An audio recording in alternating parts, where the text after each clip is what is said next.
It's a lot brighter and warmer in my lonely room today, but I think that may be because everything is on fire. At any rate, today we're going to be doing section 4.4, which is L'Hôpital's rule. There are variants of this guy's name with and without an S, and it has to do with a change in the French language like eons ago, and I don't like the French language, so I don't care. But what his rule says is it's basically a new way for us to evaluate some of the more difficult limits. You remember from section 2.3 we had a large collection of indeterminate forms. We had 0 over 0, infinity over infinity, infinity times 0, infinity minus infinity, and we also have some exponential ones like 1 to the power of infinity, 0 to the power of 0, and infinity to the power of 0. And L'Hôpital's rule is a technique that's going to allow us to deal with all of these indeterminate forms. So what it says is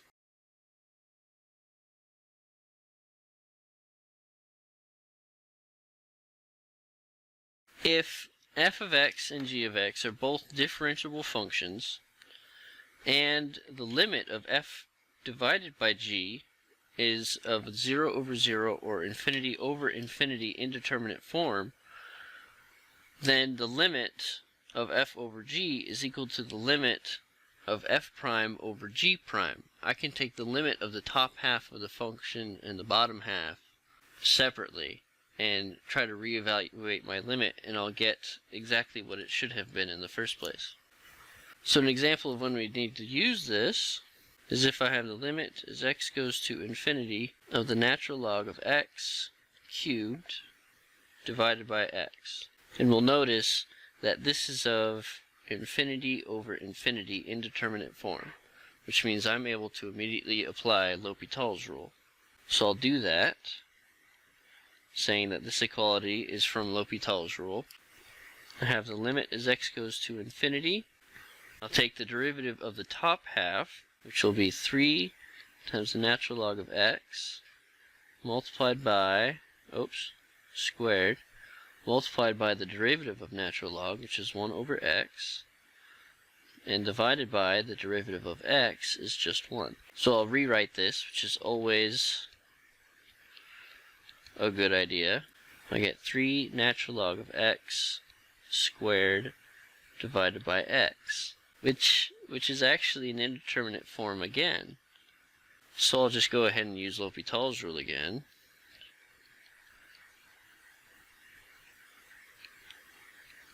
I'll end up with 6 times the natural log of x on the top and a 1 on the bottom. Chain rule times a 1 over x on the top and just a 1 on the bottom. And simplifying again, I'll have the limit as x goes to infinity of 6 times the natural log of x, all divided by x. Which seems like I'm not getting anything done, but I'll notice that the power on my natural log has been decreasing for each time I did L'Hôpital's rule. So I may have to use L'Hôpital's rule several times, but as long as I notice something about my problem decreasing, I'm making progress. So I think I'll need to use it exactly one last time. I'll have 6 times 1 over x on the top and a 1 again on the bottom. And this just leaves me with the limit as x goes to infinity of 6 divided by x, which will be 0. If I had tried to do this problem without L'Hôpital's rule, I think I would have been stuck, because none of our limit solving techniques from section 2.3 would have given me any headway on trying to evaluate this. Now, we have several other indeterminate forms to worry about. L'Hôpital's rule only applies directly to the fraction forms, but I also have a product version, a difference version, and I have exponential versions. And I claimed that L'Hôpital was going to help us with those too, so let's see how that works out. let's have the limit as x goes to 0 plus of the sine of x multiplied by the natural log of x. Now if I try to plug in 0, I'm going to get 0 times infinity. So this one is the product indeterminate form. But the way this works is I want to change this product into a fraction, and that's going to be either changing it instead of 0 times infinity, I'll have infinity divided by 1 over 0, or 0 divided by 1 over infinity. This basically says I want to pick one of my two parts and flip it down as a fraction in the denominator. Choosing natural log is usually always a bad idea, so I'm going to choose sine of x, and I'm going to rewrite it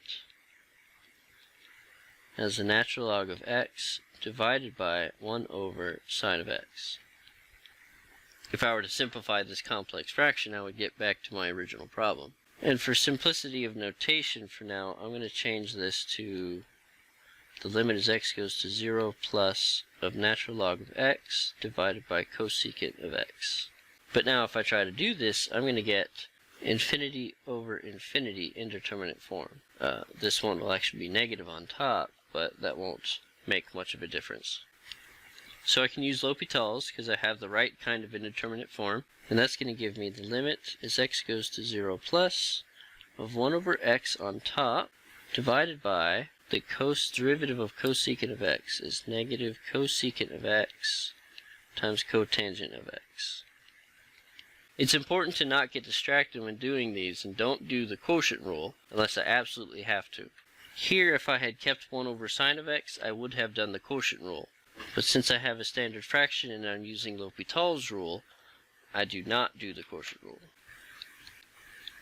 If I simplify my work I've gotten here, x to 0 plus, I'll have negative 1 over x cosecant of x cotangent of x.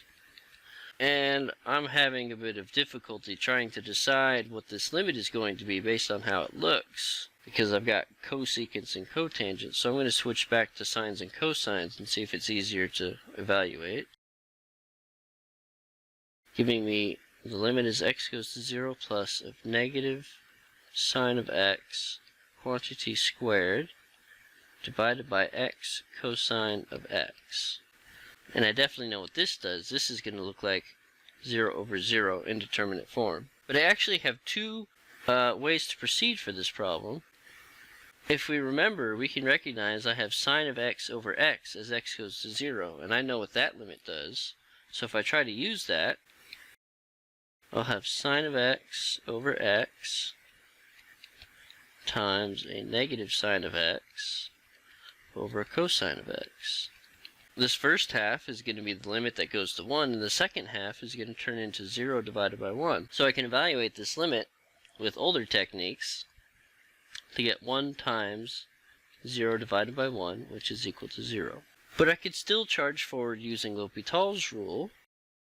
I'll have the limit as x goes to 0 plus of negative 2 sine of x cosine of x divided by cosine of x plus x times negative sine of x, which looks a little bothersome, but if I try to plug in 0, I'm going to get negative 2 times 0 times 1 divided by 1 plus 0 times 0, giving me 0 over 1, which is just 0. Now, I had no guarantee that my L'Hopital's problems or steps were going to stop there, so keep an eye out for alternate methods of solution when we deal with these problems. Next up, we'll deal with a difference. I'll have the limit as x goes to pi over 2 from the left of tangent of x minus 1 over x minus pi over 2.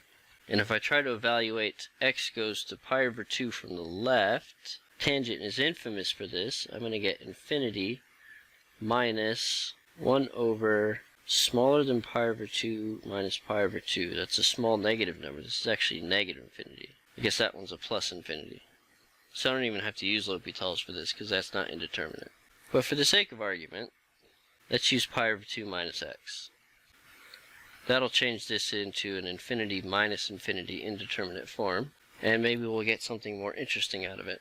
So the way I deal with these different types of indeterminate forms is I need to combine my parts into a single fraction, somehow. For some problems, this means common denominator. For other problems, this means multiplying and dividing by a conjugate. Some problems will have even stranger situations still. But let's try this. I can find a common denominator because the tangent is a fraction of sine and cosine. So I have sine of x over cosine of x minus 1 over pi over 2 minus x, and I want to find a common denominator between these two fractions. So it looks like I'll have sine of x times pi over 2 minus x minus cosine of x all over the common denominator of cosine of x times pi over 2 minus x. And if I try to plug in pi over 2 to this fraction, I'm going to get 1 times 0 minus 0, so that's 0 on top, and on the bottom I'll have 0 times 0. So this is 0 over 0, and I can apply L'Hopital's. On top, I'll have cosine of x times pi over 2 minus x plus sine of x times negative 1 minus a negative sine of x, so we'll write plus sine of x all over negative sine of x times pi over 2 minus x plus cosine of x times negative 1.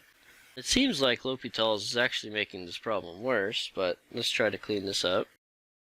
On top I'll have cosine of x times pi over 2 minus x minus a sine plus a sine, so those end up canceling. And I'll go straight to the bottom. I'll have minus sine of x times pi over 2 minus x minus cosine of x. If I try to evaluate now, I will still get 0 over 0 indeterminate form. Now there's unfortunately very little indication that this is going to get any better, because I've apparently just flipped my problem around. But we have nothing else better to do, so let's just do it again. Well, the limit as x goes to pi over 2 from the left. On top, I'll have negative sine of x times pi over 2 minus x minus cosine of x all over negative cosine of x times pi over 2 minus x plus negative sine of x times negative 1 minus plus sine of x, which doesn't look totally dissimilar to my first L'Hopital's.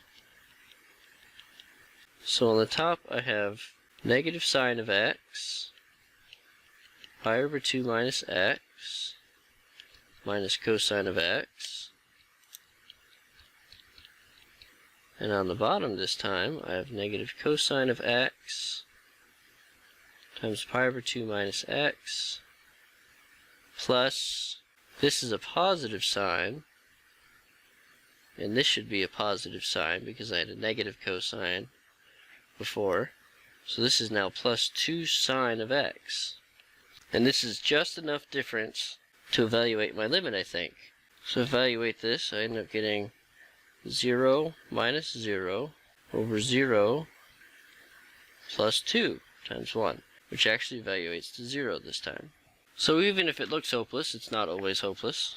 And finally, we have the types of problems that are exponentials. We have functions to the power of functions, and we're taking their limits, and we end up with one of 3 possible indeterminate powers. Fortunately, the process for all of the powers is exactly the same. So I'm going to do just this one. I have the limit as x goes to 0 of sine of x plus cosine of x to the power of 1 over x. And if I try to plug this in, I'm going to get 1 to the positive or negative infinity, depending on which direction I come to 0 from. So in either case, if I split this into left and right limits, I'm still going to have to do L'Hopital's, so I'll just charge forward and try to do both at the same time. But the way we handle these kinds of limits, the exponential indeterminate forms, or really any exponents that we don't like ever, is we try to eliminate them using natural logs. So I'll take e to the natural log of my limit, and I'll use log properties with limits to get rid of the exponent up there. I'll be sure to keep my e hanging around at the bottom. So this is e to the limit as x goes to 0 of 1 over x times the natural log of sine of x plus cosine of x, where the log and the limit can swap places because the log is a continuous function and the log takes the exponent and puts it outside in front. Now usually what happens every time you do this step is you end up with getting a infinity times 0 indeterminate form. So we have to pick one of the two versions and we'll flip it down. Although what I have this time is I have 1 over x times something, so I kind of have a free choice. And I would like to avoid flipping the natural log down as much as possible. So this is equal to the limit, or e to the limit, of as x goes to 0 of the natural log of sine plus cosine all over x. And now this looks like a 0 over 0 indeterminate form. So I can apply L'Hopital's to this part. So this is a L'Hopital step. I have e to the limit as x goes to 0. On the bottom half, I just have 1.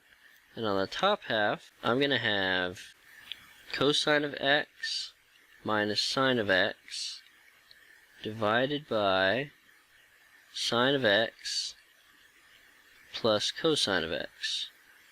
Don't forget about the chain rule for these problems. So when I try to evaluate this limit that I have now, I'm going to get e to the power of 1 minus 0 divided by 0 plus 1, which is equal to e to the power of 1, which is just e. So this limit is equal to e. There are many different styles of problems I can come up with these, although they'll all generally work out the same way. You either have an appropriate indeterminate forms to use L'Hopital's rule immediately, or you have one of the other indeterminate forms, in which case you'll have to do a couple of extra steps to put it into an indeterminate form so that you can use L'Hopital's rule.